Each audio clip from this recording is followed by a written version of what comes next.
देशवासियों, जय हिंद। मैं हूं जसवंत राज परमार, सेवाड़ी, मुंबई। पाकिस्तान आखिर तेरा वजूद क्या है?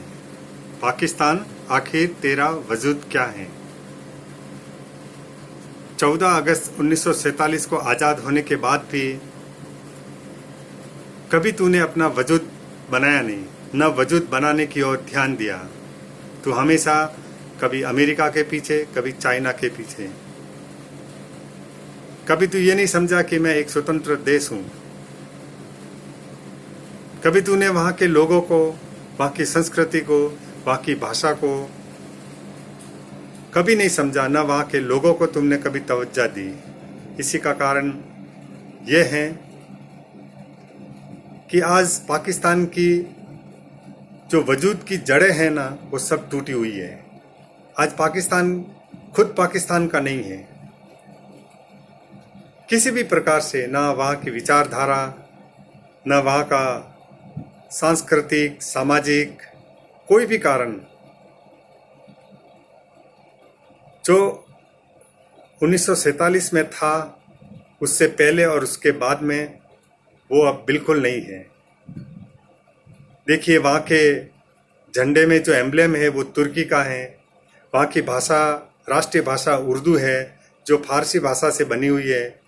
और पाकिस्तान में करीब 44% पंजाबी बोली जाती है, पोस्ता भाषा बोली जाती है, सिंधी भाषा बोली जाती है। पाकिस्तान के अंदर अभी भी हिंदू सरनेम चल रहे हैं, जैसे बाजवा, चीमा, चौधरी, सरदार। पाकिस्तान का वजूद है का? पाकिस्तान आज दिन तक जो मिसाइलें बनाई है वो सब आक्रमणकारी अफगानिस्तानियों के नाम पे बनाई है। गौरी, गजनवी, इस प्रकार की मिसाइलें। पाकिस्तान के स्टेडियम का नाम गद्दाफी दिया जाता है। कहाँ है पाकिस्तान का वजूद? और पाकिस्तान को अगर अपने वजूद की ज़रूरत है तो उसे अपने बाप भारत के पास आना पड़ेगा। भारत के साथ संबंध अच्छे बनाने पड़ेंगे। और जो राग अलापते आया है कश्मीर का, पीओके का, वो छोड़ना पड़ेगा। हर हाल में छोड़ना पड़ेगा अगर अपना वजूद बनाए रखना चाहते हो। आज पाकिस्तान टूटने की कगार पे है। अगर आज पाकिस्तान में जो करेंसी चल रही है वो भी रुपी है। पाकिस्तान का वजूद है का? पाकिस्तान के कलाकार, साइंटिस्ट, बड़े बड़े उद्योगपति है का? क्योंकि उसने अपने वजूद की ओर कभी ध्यान दिया ही नहीं। वो सिर्फ दूसरे देशों के पीछे, भारत को नीचा दिखाने के लिए पीछे पीछे घूमता रहा। कभी उसने ये नहीं समझा कि मेरा भी वजूद है, मैं भी एक स्वतंत्र देश हूँ और मेरा नाम पाकिस्तान है और मैं विश्व में अपनी पहचान बनाऊं, अपना वजूद बनाऊं। नहीं, कभी नहीं सोचा। और उसकी इसी छोटी सी सोच के कारण आज पूरे विश्व में पाकिस्तान की इज्जत जीरो के बराबर है। कोई देश उसके ऊपर आर्थिक तौर पे, राजनीतिक तौर पे किसी भी प्रकार से विश्वास नहीं करता है, न वहाँ पर इन्वेस्ट करता है। और जिस प्रकार की आज सरकार चल रही है पाकिस्तान के वजूद में, ऐसा कहा जाता है कि वहाँ की फौजें सरकार चलाती हैं, प्राइम मिनिस्टर एक कठपुतली के जैसा होता है। वहाँ के बिजनेस, वहाँ की आर्मी चलाती है कहाँ वजूद? पाकिस्तान का वजूद बिल्कुल नहीं है। आज दिन तक वहाँ कोई साइंटिस्ट बड़ा नहीं हुआ, न कोई बड़े कलाकार हुए, न कोई बड़े खिलाड़ी हुए कि जिससे वो अपना वजूद बनाए रखे। वो एक पनाहगार हो गई है। वहाँ की सरकार काम नहीं करती है। वहाँ के रेडिकलिस्ट मुल्ली मोल्लाओं का वहाँ पर वर्चस्व है। वो उनकी इच्छा के बगैर कुछ नहीं कर सकते हैं। वहाँ सरकार की जड़ें नहीं हैं। और किसी भी देश की जो वजूद होता है वो वहाँ की सरकार होती है, उसकी नीति होती है। पाकिस्तान में वो नहीं है। पाकिस्तान का इतिहास गवाह है कि वहाँ बहुत समय तक आर्मी का राज रहा है। इसलिए देशवासियों, पाकिस्तान को इंडिया के सामने झुकना पड़ेगा। हर हाल में पाकिस्तान को इंडिया के साथ मेल मिलाप करना पड़ेगा। वो कितना भी तेवर बता दे, 4 युद्ध किए, चारों युद्ध उसने हारे हैं और अगला युद्ध उसकी बर्बादी का कारण होगा। आज भारत और पाकिस्तान का कोई मुकाबला नहीं है। आज भारत विश्व विजयी बनने जा रहा है। हर चीज भारत ने यहाँ अपने वजूद के हिसाब से पैदा की है और पूरे विश्व में उसका रुतबा आज एक तारीफ काबिल है।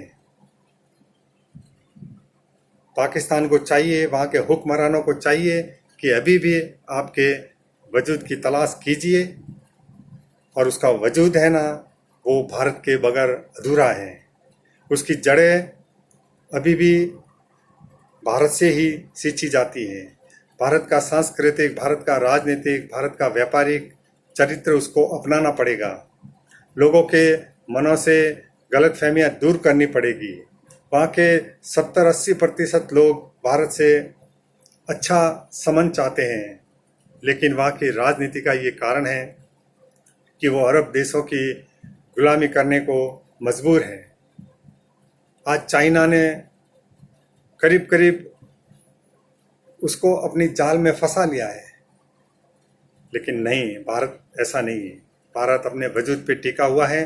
भारत का इतिहास 10,000 साल से भी ज़्यादा का है और वो उसके ऊपर कायम है। वहाँ की संस्कृति, वहाँ के रीति रिवाज आज भी भारत में कायम है, लेकिन पाकिस्तान में नहीं। पाकिस्तान में नाम पूरे पाकिस्तान का होता है, लेकिन वहाँ राज पंजाबी करते हैं। 44% भाषा पंजाबियों की है, सिंधियों की है, पोस्टों की है, लेकिन जिस राष्ट्रीय भाषा उर्दू है वहाँ पर कोई वर्चस्व नहीं है, कोई परसेंटेज नहीं है। इसलिए पाकिस्तान आपको अपने वजूद पे आना पड़ेगा। देशवासियों, अभी भी कोरोना काल है। कोरोना के कारण हम घर पे हैं, और घर पे रहने का मतलब है कि बिना काम से। कोरोना में ध्यान रखिए, मुंह पे मास्क लगाइए, सोशल डिस्टेंसिंग का पालन कीजिए।